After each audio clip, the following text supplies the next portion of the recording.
I'm going to talk about another indicator. I mean, we've actually done a couple of sessions or several sessions on some other indicators. And so this time around, I want to talk about the DMI and ADX. And again, I, I use these indicators on some of my models, and specifically the models that are more focused on the shorter term.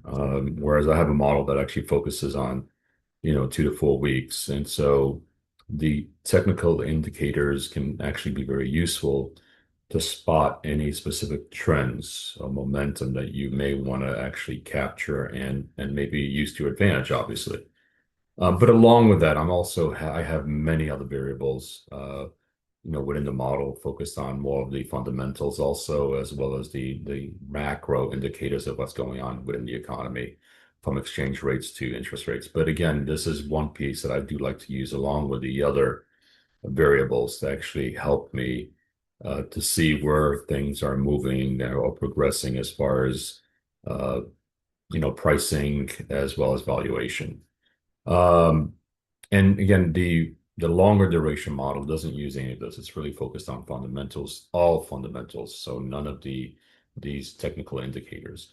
But just to quickly get into it, this will be a series, so this will be one of the several parts. And I just want to get you introduced into it, and then we'll actually get into more of the calculations on some of the other sessions that we'll do. But just to run through it, it was developed by James Wilder. Again, it measures trend direction as well as strength. It's got several components. It's got the plus DI, minus DI, the DX, and ADX.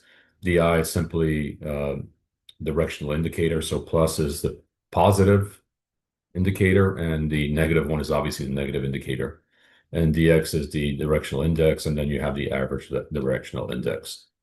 Again, it's used to identify bullish and bearish trends, and also to filter out any sort of false breakouts where you might think it's going up or down. It's going to hopefully filter some of that out where it doesn't actually follow through on those movements. And then it also measures strength independently of direction, which is really good. And we'll get into more of that.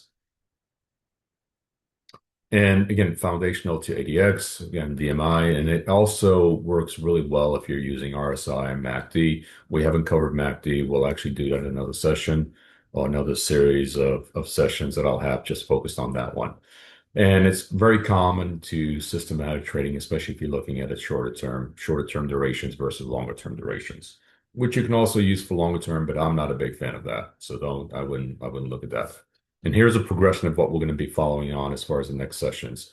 It's using the open, the high and the low, and the closing prices. And from there, we can actually calculate the DMs.